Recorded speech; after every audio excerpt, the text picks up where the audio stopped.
And welcome back to the Hot Lap. We are talking that Red Bull 2024 seat. Yes, so coming up, we are going to be who is going to get that Red Bull seat. We'll be looking at Daniel Ricciardo versus Sergio Perez.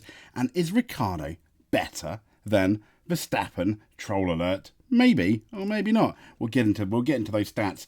Having said that, this is from planetf1.com. The driver in pole position to replace Sergio Perez. Yes, a leading F1 correspondent. You might see him on the F1 News channel. Lawrence Barretto says that Daniel Ricciardo is the driver that Red Bull have in mind should they need to replace Sergio Perez following 2024 or even mid-season. This is planetf1.com by a Jamie Woodhouse, and it goes on to say that it seemed as though Perez was starting to get his F1 2023 season back on the right path after what we can only be described as that alarming wobble, it says. But we had Singapore, and then we had Japan. Shocking. So, after colliding with Albon in Singapore, and as we know, Perez then had a bit of more than a kiss, let's say, with Magnussen's car the following weekend at Suzuka. Now, both of these incidents have resulted in 5-second time penalties, and while he picked up the same punishment for both, he also overtook behind the safety car when he entered the pit lane for the Japanese Grand Prix. Rookie error, I guess, in the heat of the moment. It's easily done, but these are meant to be the 20 best drivers in the world, Perez being one of them. And as we know, Red Bull has an alternative in Daniel Ricciardo. And the article goes on saying, despite these latest wobbles, Perez's seat is thought to be safe for the start of next season, though if he does not rebound, then Ricardo, who's been confirmed alongside Tsunoda at the Japanese Grand Prix for AlphaTauri in 2024, is primed to take Perez's shot, perhaps even before the season and Perez's contract is over. That's interesting. Now, is it going to be a case of will Red Bull look at the last few races of the year and be like, yep, absolutely, Danny Ricciardo is going to be in our seat at the beginning of next year, because if Perez does not improve or has a shocking next few races, maybe I could see that. So it says Sergio Perez is under pressure at Red Bull, having scored only a little over half of the number of points of his teammate Max Verstappen. The Mexican is trailing by 177 points, despite having what is comfortably the best car in the field, and that's what Barretto wrote. And he says sources suggest that Ricardo would be Red Bull's favoured driver to replace Perez if required either mid-season or at the end of the 2024 campaign.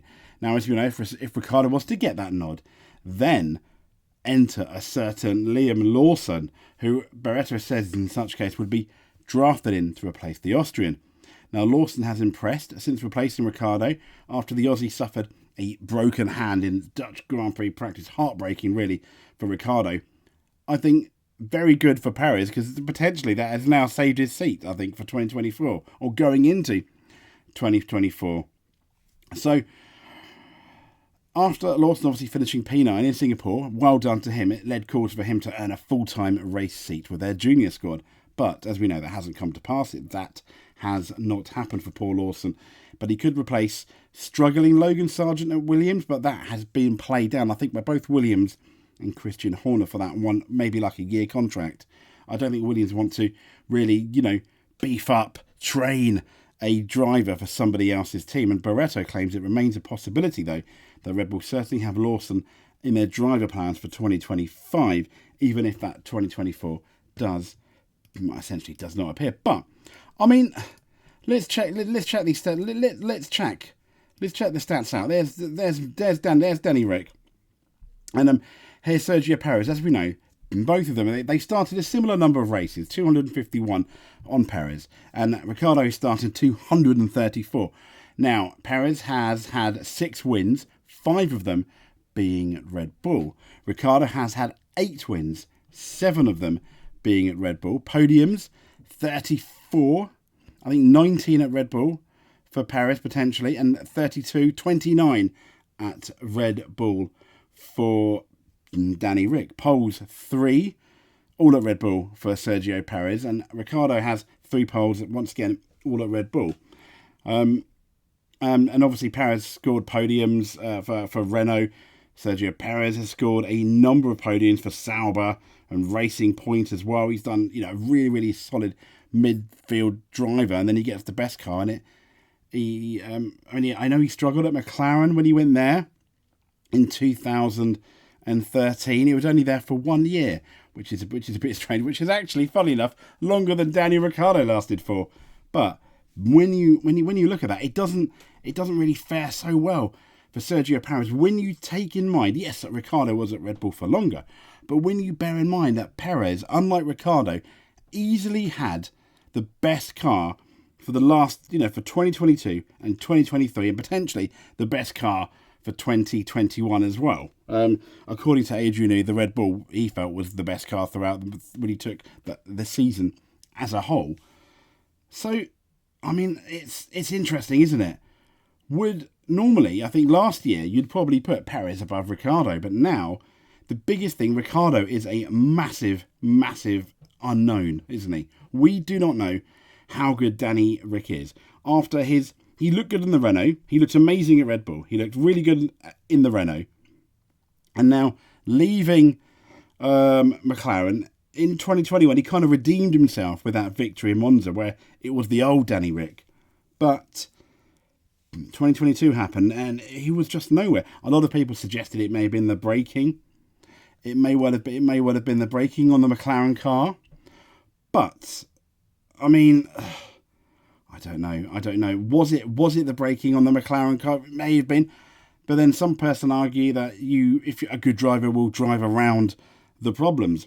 And I think it's a shame that he broke his hand, because we don't know how good he is. Maybe in a spur of irony, that saved Ricardo's career if he wasn't going to be that good against Tsunoda. We said he needed to absolutely dominate Tsunoda. And also, Liam Lawson is not really being talked about too much now.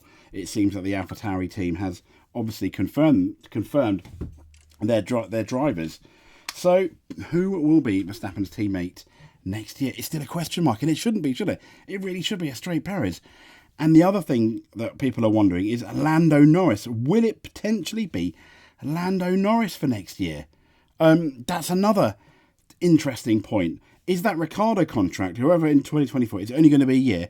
And will McLaren lose Norris for next year? But here's the other interesting thing. Yeah, is Ricardo versus Verstappen. Who is, the better driver? Obviously, we're going to go Verstappen, aren't we? Absolutely. No competition, surely. Surely no competition. Well, Sky have done an interesting, what I can only call an interesting article, but this is back in 2018. And it said, as Ricardo and Verstappen prepare for the race where it all began, Sky F1 looked back at their spell as teammates. And it says Max Verstappen was promoted, as we know, to take Kvyat's place ahead of the 2016 Spanish Grand Prix. And the decision also kick-started the driver pairing, which team boss Christian Horner insisted was the strongest on the grid, with Verstappen joining Ricardo. Now, Verstappen, as we know, he was at the time a record-breaking rising star, and Ricardo, it's described, was the smiling assassin who'd seen off Sebastian Vettel. So, 2 years on, and it says, how has their partnership progressed? We know Verstappen made history on that fantastic win with Red Bull in Spain, becoming F1's youngest ever winner, and everyone tipped him as a future world champion, which, hey, they were right, absolutely. Now, other stellar drives in his first season, such as that Brazil masterclass in the torrential rain, seem to back up these theories. But Ricardo, who holds the head-to-head advantage up until this article, in some categories, and it's not even close, it says. The Australian has outscored Verstappen in every season, and over 2 years has a 457 World Championship points compared to Verstappen's 377. Bear in mind, I believe this was before the end of that 2018 season. He's also notched up 18 podium positions in that time compared to his teammates' 11. Now, both drivers have secured 3 race victories, though Verstappen is usually considered to be quicker over one lap, with Ricardo a more consistent racer. It says the record was really, really tight. So, let's have a look at those stats, shall we? Here we go. Here's Danny Ric's stats. And let's get into it. Wait, it helps if I press the right button, really, doesn't it? There's Ricardo stats at his time at Red Bull, okay? And here we have Verstappen stats at his time at Red Bull. So, both of them. 2016 is kind of an outlier because Verstappen joined in Spain, but they both had one win. Ricardo had 8 podiums. Verstappen had 7. Ricardo out-qualified Verstappen 11-6. Points 220 to Ricardo, 191 to Verstappen. Can't really count that much, really. But, I mean, when you look at at their times together, Ricardo had the edge in qualifying. Verstappen was really, really new. So in 2017, it was Verstappen getting 2 wins in both Malaysia and Mexico.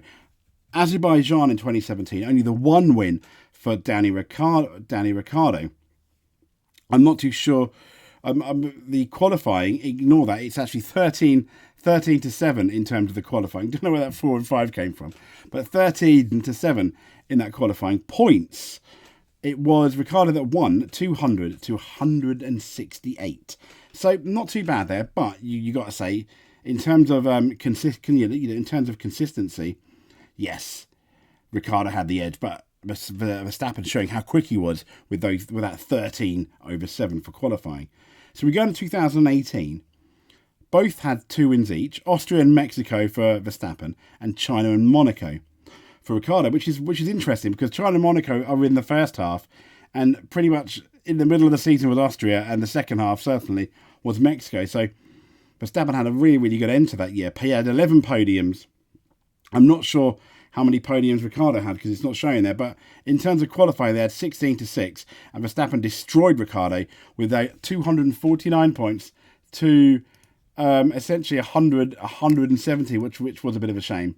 But Ricardo was, in terms of, if we're going to say Spain was a bit of an outlier, to be fair to Ricardo, he had a lot of bad luck in that second half of the year. And they also had quite memorable moments together. As we know, both drivers were plagued by this Renault engine reliability, which ended up Red Bull ditching Renault, and they ended up going with Honda. And as we know, Ricardo and Verstappen hadn't battled each other for victories as much as potentially we would like at the time. But they fought for positions on track, and it's been quite exciting sometimes. So the most obvious example was that battle for victory at the 2016 Malaysian Grand Prix. And as we know, that was the race where a lot of people have suggested Lewis Hamilton lost that championship with his engine going, and that's where Nico Rosberg pretty much won it. I know you can't just base it on one race. But with Hamilton out, it was Rosberg had an issue at the first corner.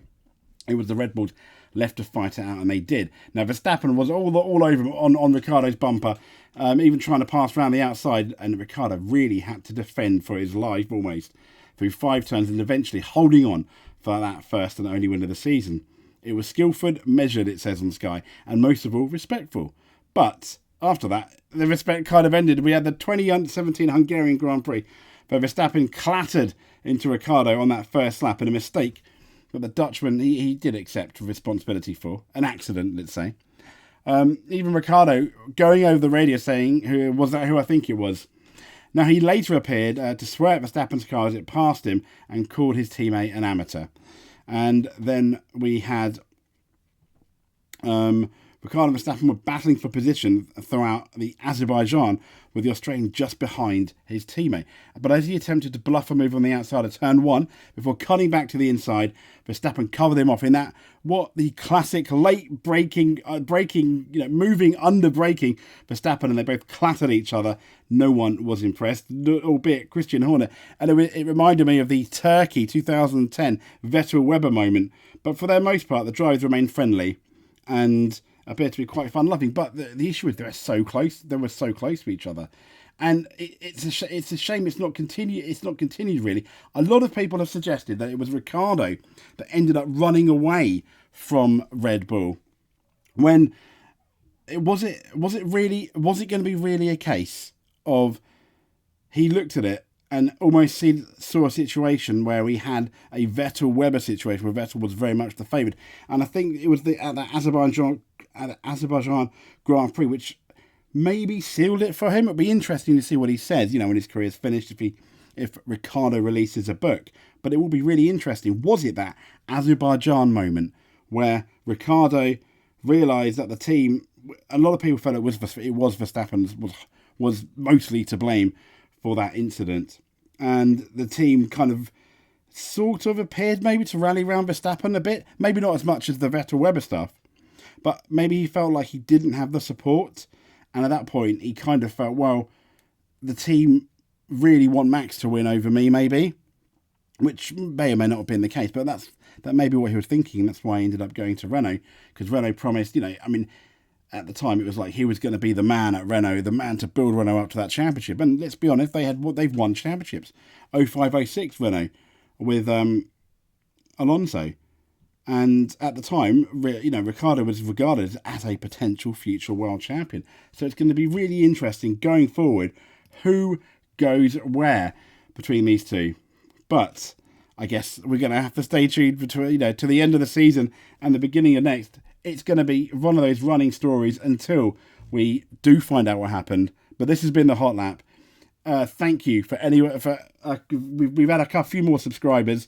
Thank you so much. It does make me smile when I get that Google alert from YouTube or the YouTube alert. Any likes, any comments, I will reply to all comments. If not straight away, it's because I'm busy, but I will. I definitely promise to do that. I just wanted to say thank you so much for anyone supporting, anyone even watching a tiny bit. And if you made it to the end, you are an F1 champion in my eyes. This has been the Hot Lap. We'll speak to you next time.